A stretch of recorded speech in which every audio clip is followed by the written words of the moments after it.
जय Shri Krishna to all. Welcome to our YouTube channel commerce classes by Anoop sir. मैं हूं आपकी अपनी प्रियंका मिश्रा।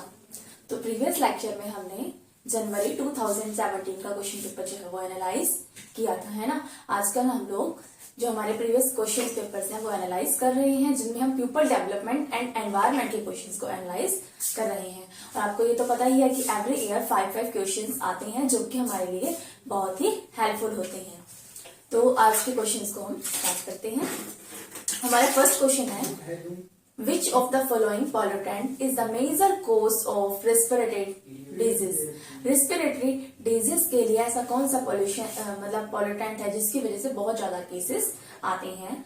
तो ऑप्शन नंबर ए क्या है, सस्पेंडेड फाइन पार्टिकल्स, जो फाइन के पार्टिकल्स होते हैं वो है। नेक्स्ट, नाइट्रोजन ऑक्साइड की वजह से ऐसा होता है, या कार्बन मोनोऑक्साइड गैस की वजह से होता है, या फिर वोलाइटल ऑर्गेनिक कंपाउंड, जो ऑर्गेनिक कंपाउंड्स होते हैं उनकी वजह से ऐसा होता है।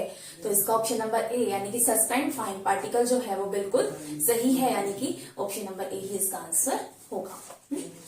हमारा नेक्स्ट क्वेश्चन है जिसमें असर्शन और रीजनिंग दी हुई है, और हमें बताना है असर्शन और रीजनिंग में से कौन सा ट्रू है, या फिर ये दोनों एक दूसरे से कनेक्टेड है या फिर नहीं। तो क्वेश्चन देखते हैं। In urban area smoke episode occur frequently in winter.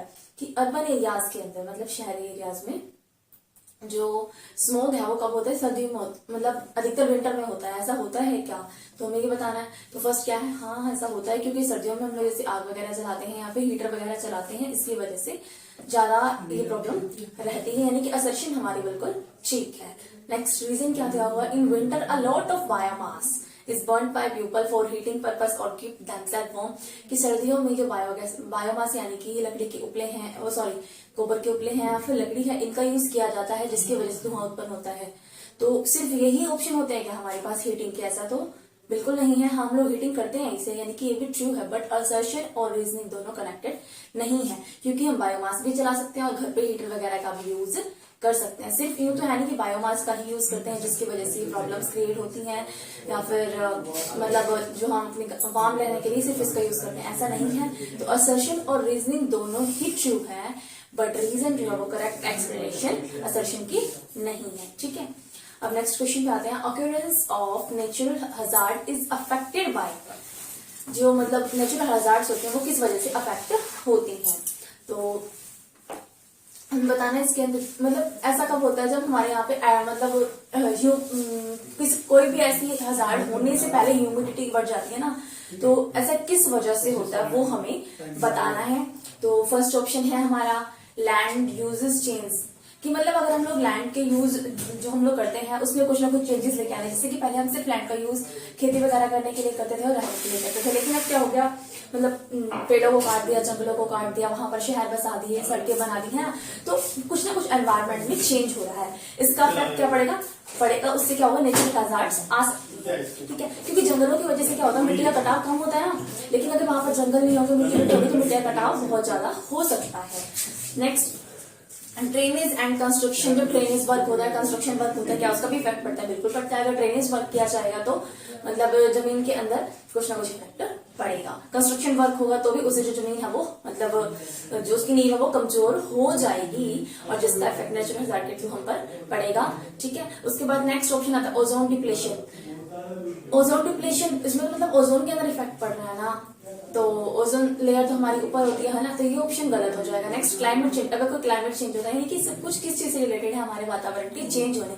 अगर हमारा एनवायरमेंट में कुछ भी चेंज होता है, थोड़ा बहुत भी इफेक्ट होता है, तो उससे क्या होता है, नेचुरल हजार्ड आने के चांसेस जो है वो बढ़ जाते हैं, ठीक है। तो इसका ऑप्शन नंबर जो सी है, जिसमें land uses change, drainage and construction और क्लाइमेट चेंज वाले ऑप्शन, वो वाला ऑप्शन हमारा बिल्कुल ठीक है, यानी कि ऑप्शन नंबर सी जो है वो बिल्कुल ठीक है।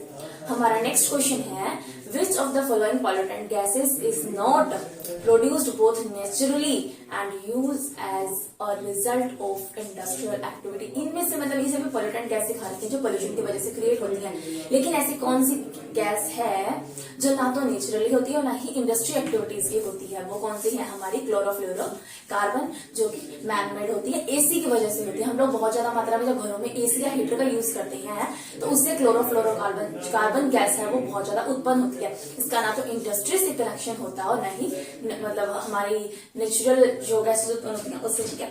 तो ये किस वजह से होता है? मैनमेड की वजह से होता है, क्योंकि मैन जो है ना वो अपनी आराम के लिए मतलब इस टाइप की चीजें लगाता है जिससे ये क्लोरोफ्लोरोकार्बन उत्पन्न होता है। नेक्स्ट इसका एक ऑप्शन कौन सा, जो टावर वगैरह यूज होते हैं ना, हम लोग मोबाइल के टावर देखते हैं हमारे आसपास या बिजली के खंभे जो लगे होते हैं बड़े बड़े, तो इन पे अगर मान लो इनसे भी इस टाइप की गैसेस निकलती हैं जिसकी वजह से हम लोग देखते हैं कि आसपास पक्षी वगैरह बहुत ज्यादा मरे हुए होते हैं और वहाँ के जो आसपास के लोग होते हैं उनको सांस वगैरह लेने में बहुत ही प्रॉब्लम रहती है, ठीक है। और इसीलिए काफी दूरी पे लगाए जाते हैं, पास पास नहीं लगाए जाते हैं, है ना। तो इन्हीं चीजों की वजह से क्लोरोफ्लोरोकार्बन जो है वो उत्पन्न होती है। बाकी सभी गैसेस जो है nitrous oxide, methane, carbon dioxide naturally भी होती है और इंडस्ट्री में भी कई बार हो जाते हैं, जैसे कार्बन वगैरह है वो इंडस्ट्रियल एरिया में हो सकता है। ओके, तो यानी कि इसका ऑप्शन नंबर ए जो है क्लोरोफ्लोरोकार्बन वो बिल्कुल ही ठीक है। हमारा next and last question, among the following fuel of energy, ये कुछ एनर्जी के फ्यूल्स रखे which is the most environment friendly, तो इनमें से एनवायरमेंट फ्रेंडली कौन सा है, मतलब जो एनवायरमेंट के थ्रू हमारे पास आया हो जिससे ज्यादा कुछ हार्मलेस ना हो। तो फर्स्ट इथेनॉल, बिल्कुल नहीं। नेक्स्ट बायोगैस, बायोगैस हाँ ये हो सकता है क्योंकि गोबर गैस वगैरह हमें नेचुरल से मिली हुई होती है, ठीक है, और इसका गलत इफेक्ट हम पर नहीं पड़ता। उसके बाद सीएनजी गैस जो हम लोग घरों में यूज कर रहे हैं आजकल, अपनी गाड़ियों में कर रहे हैं। नेक्स्ट हाइड्रोजन गैस यानी कि जो वाटर वाली होती है, तो इनमें से बताना है हमें। तो देखो इनमें से मतलब एनवायरमेंट फ्रेंडली कौन सी है हमें ये बताना, ठीक है। नंबर 1 पे कौन सी देखिए, हाइड्रोजन, क्योंकि वाटर से बनी हुई होती है और इसमें ऑस्मोशन फ्यूल होता है, ओके। फिर नेक्स्ट नंबर पे आता है हमारा बायोगैस, फिर सीएनजी, फिर एथेनॉल। तो इसीलिए हमारा मतलब जो मोस्ट एनवायरमेंट फ्रेंडली है वो है कौन सी, हाइड्रोजन गैस, ठीक है। तो इथेनॉल, सीएनजी एंड बायोगैस जो है वो तीनों ही रॉन्ग ऑप्शन हो जाएंगे। आज का हमारा जो ये पेपर है वो एनालाइज हो चुका है कम्प्लीटली। कोई भी क्वेश्चन पूछना हो तो कमेंट बॉक्स में पूछ सकते हैं। Like share subscribe our channel. Thanks for watching.